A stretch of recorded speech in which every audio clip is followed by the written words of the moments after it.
Olá, amigos, bem-vindos. Você acredita em anjo da guarda?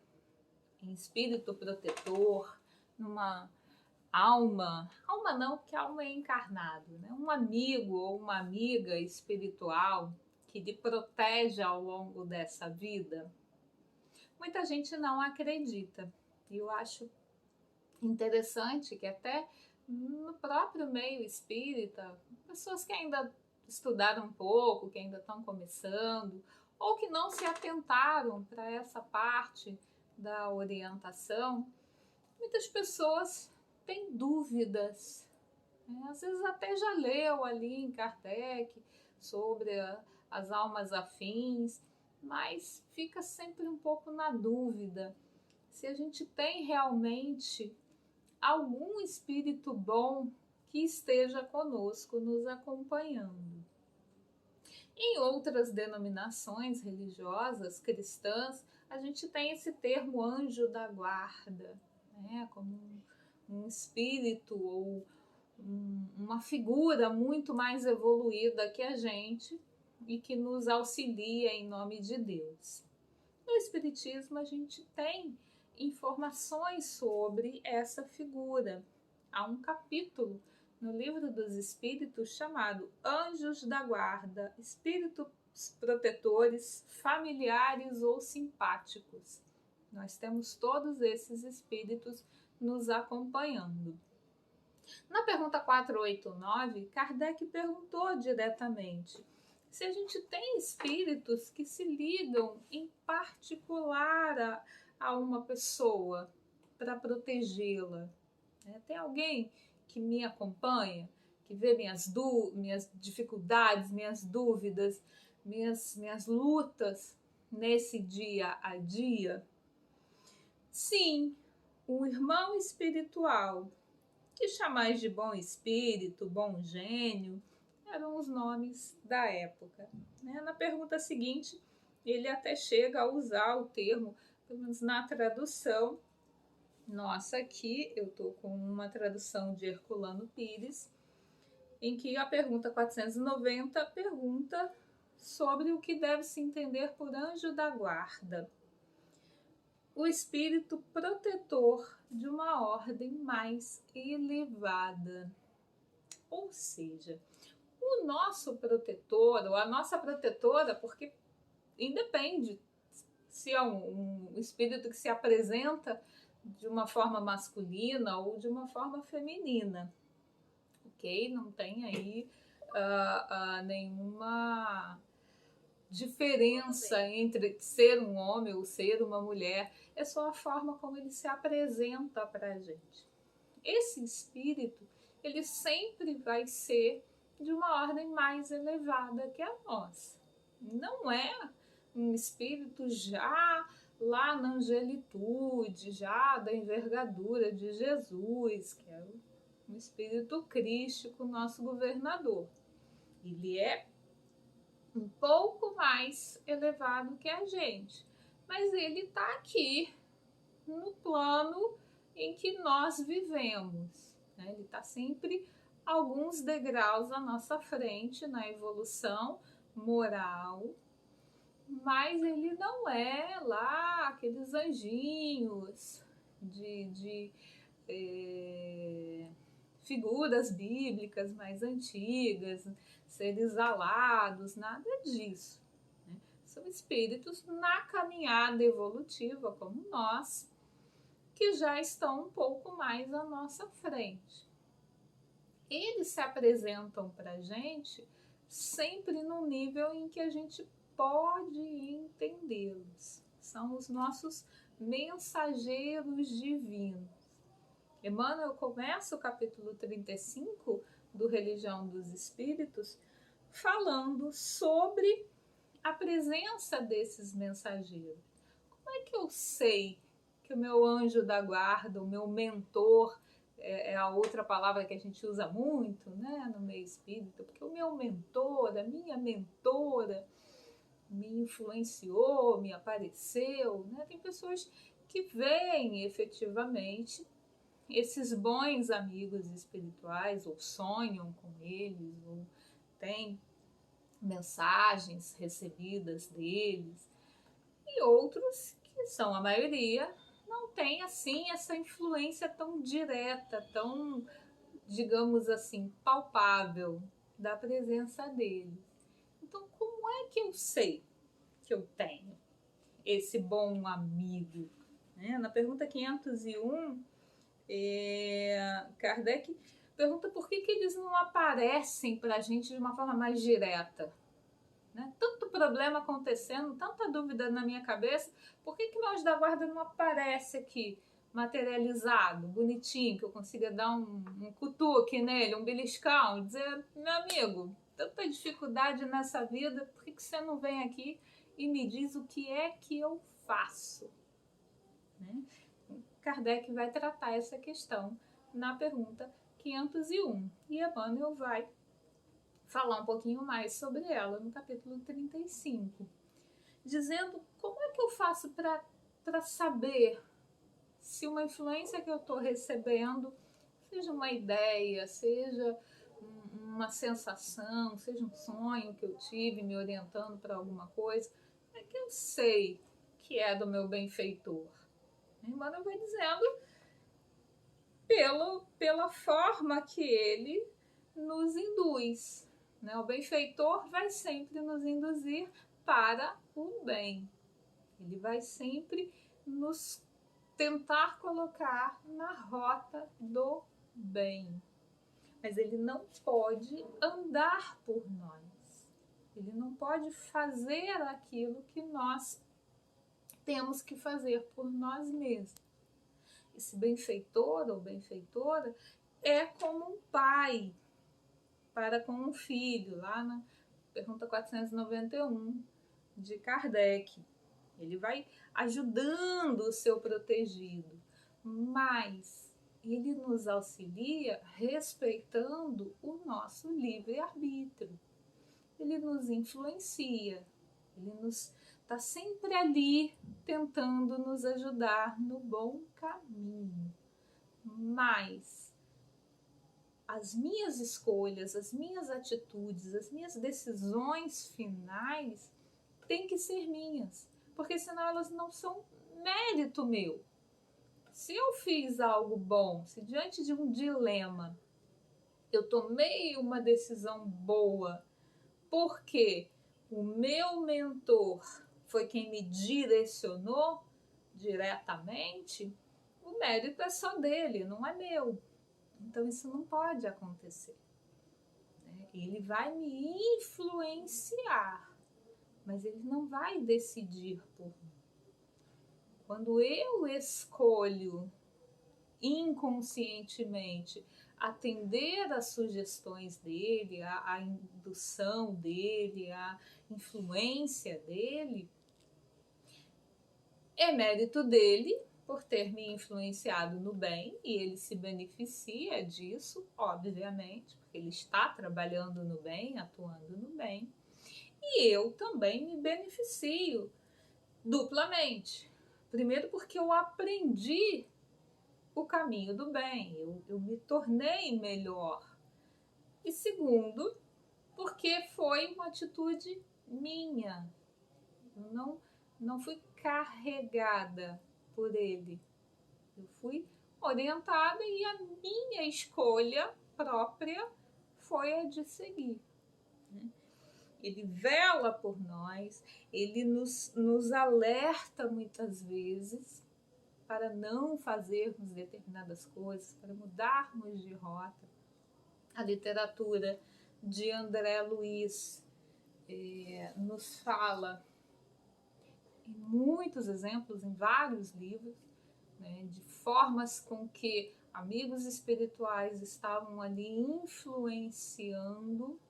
No Missionários de Luz a gente tem um exemplo de uma mulher que estava muito equivocada na condução da gravidez, e ela fazendo muitas coisas em que colocavam a vida, a chegada, a encarnação desse novo espíritozinho que estava ali já no ventre dela, ela já estava grávida, já tinha uma barriga ali protuberante, e ela tomando uma série de medidas que colocavam a vida daquele serzinho em risco. E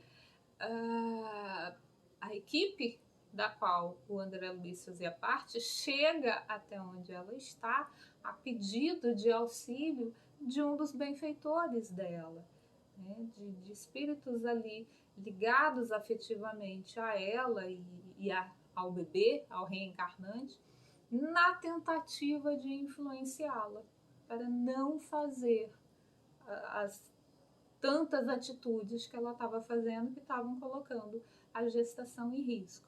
Assim é feito com todos nós. Todos nós temos as nossas influências para seguirmos no bem e para evitarmos o mal.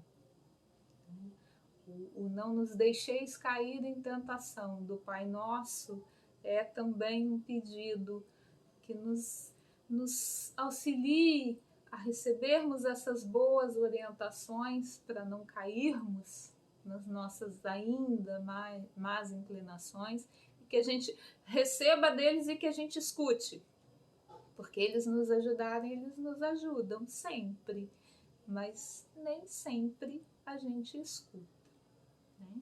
A gente tem numa leitura muito pobre, né? Muito pueril, eu acho que é uma denominação melhor do que pobre, de figura dessas influências. A gente tem os desenhos animados que tem aqui uma figurinha do bem e aqui uma figurinha do mal, e um fica ali, vai lá, briga, responde, e o outro, não, meu irmão, perdoa, seja bom, deixa pra lá, né? Ficam ali aquelas duas figurinhas, cada um de uma cor, tentando influenciar, e o personagem é que se deixa levar ou não por um ou outro dos bichinhos. Lembro na minha infância do Pato Donald, muito sobre essas influências aí.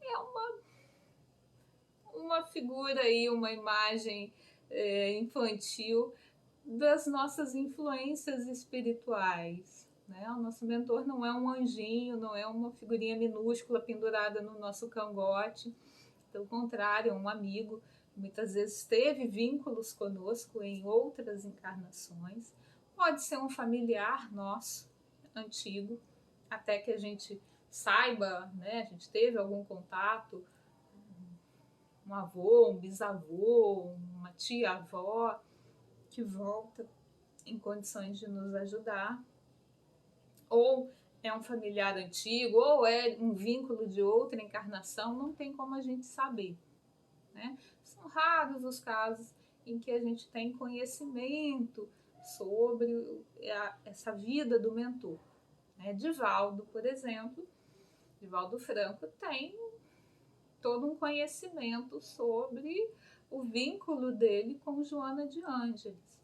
E ele descreve isso na própria obra deles, né, dele com ela, dela com ele, enfim, da dupla. Eles vão relatando aí o quanto eles estiveram juntos lá nos tempos em que Cristo estava aqui entre nós.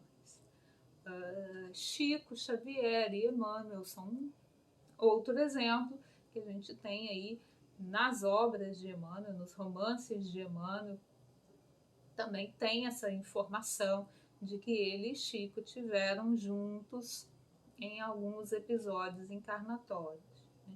Não só pessoas da envergadura de mediunidade de um Chico Xavier, de um Divaldo, muitas pessoas têm uma intuição, às vezes nunca viu, nunca escutou nada, mas a pessoa assim, eu acho, meu mentor é homem, eu acho que é mulher, eu tenho vontade de chamá-lo pelo nome X ou Y, não importa, é aquilo que a sua intuição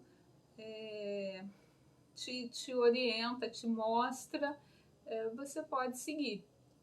É só saber que essa pessoa, esse espírito, ele sempre vai te orientar para o bem.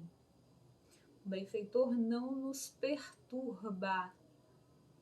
se vem um espírito, ou você recebe uma mensagem através de um médium, ou seja lá o que for, que te perturba, que te tira o equilíbrio, que te faz mal, que te causa alucinações, perturbações, não é espírito benfeitor. Emmanuel nos diz muito bem, enquanto eles, por mais evoluídos que eles sejam, eles não nos ofuscam com a luz deles, eles não nos perturbam com a verdade, porque eles nos conhecem profundamente, eles sabem verdades ao nosso respeito, que nós preferimos relegar ao fundo lá da nossa inconsciência espiritual. Nós definitivamente não queremos ver, não temos condições de ver. Então ele não vai trazer uma verdade para a gente que a gente não seja capaz de recebê-la, não seja útil para a gente. Por exemplo, uma pessoa que encarnou como filho de alguém que ele assassinou. Qual a utilidade dele ter essa informação hoje? É saber que matou alguém da família? Nenhuma. Ele vai perder, ao contrário, ele vai perder essa nova oportunidade de estabelecer um vínculo de amor, sem culpa, sem tantas dores, tantos pesos naquele grupo familiar. Então o mentor não vai trazer essa mensagem perturbadora. Mensageiros divinos não são perturbadores. Pelo contrário, eles nos trazem informações e consolos e forças suficientes para que a gente passe por todas as provas que a gente tem que passar. Eles não nos tiram das provas que nós precisamos, né? Fazendo alegoria aí de pai e filho, mãe e filho, né? A criança está na escola, tem uma prova dificílima para passar. Não tem como a mãe ou o pai ou o irmão mais velho fazer a prova pelo outro. Não dá. A criança vai ter que entrar ela mesma na sala de aula ou no meio digital e fazer a prova por ela mesma. Mas a mãe, o pai, o irmão mais velho podem ajudá-lo a se acalmar para estudar, podem darem incentivos para ele, podem ajudar a estudar junto com ele, mas nunca vai sentar lá no lugar dele, no banquinho da escola e redigir a prova por ele. Assim são os nossos benfeitores. Emmanuel traz uma definição que me encantou muito. Ele diz que os mensageiros divinos são rosas no espinheiral de nossas imperfeições, perfumando-nos a agressividade com o bálsamo da indulgência. Eles nos aceitam como nós somos, eles nos entendem e eles nos auxiliam sem nos julgar, sem nos atormentar. Ao contrário, eles nos amparam, nos ajudando a caminhar para frente. Em tempos difíceis ou em tempos fáceis, em qualquer tempo, termos a certeza de que nós nunca, jamais, em tempo algum, estamos desamparados, é uma mensagem de profundo consolo. Deus não nos desampara, não nos deixa sós em nada do que nós estejamos passando. Nada, absolutamente nada. Então, seja qual for a tarefa difícil que você enfrente, seja qual for o aprendizado que você precisa ter, que às vezes a dificuldade maior não é nem uma situação externa na vida, né?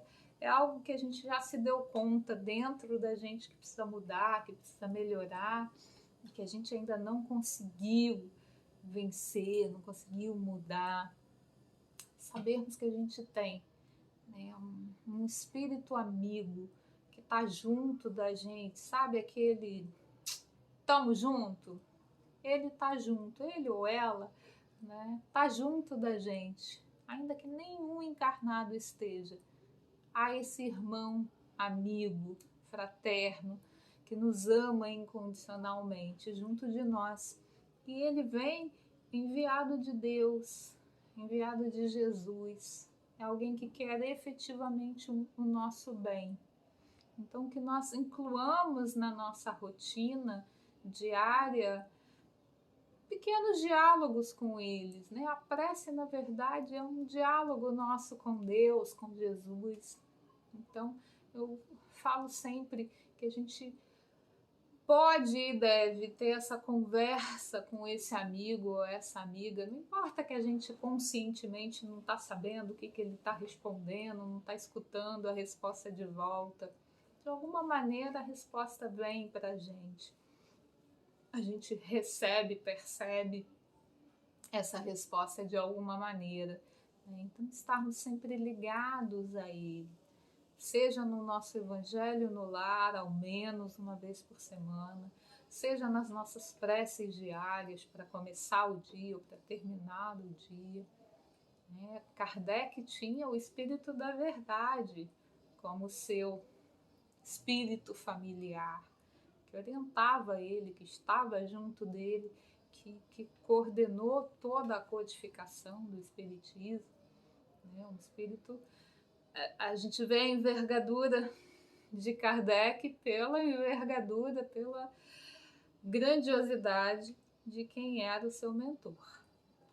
Então, que nós estejamos ligados aos nossos mentores, aos nossos benfeitores amigos, e que a gente seja um pouquinho menos rebeldes nos nossos dias a dias, quando eles ficarem ali dizendo: vá para tal lugar, não para outro, siga nessa direção e não na outra, que a gente dê ouvidos e ações a eles. Fiquemos na companhia desses nossos amigos queridos que sempre estão conosco e nos vemos no próximo episódio, no capítulo 36 do Religião dos Espíritos, com mais aí algum assunto em que Emmanuel vai nos traduzindo um pouquinho mais o Livro dos Espíritos. Um grande abraço e até o próximo.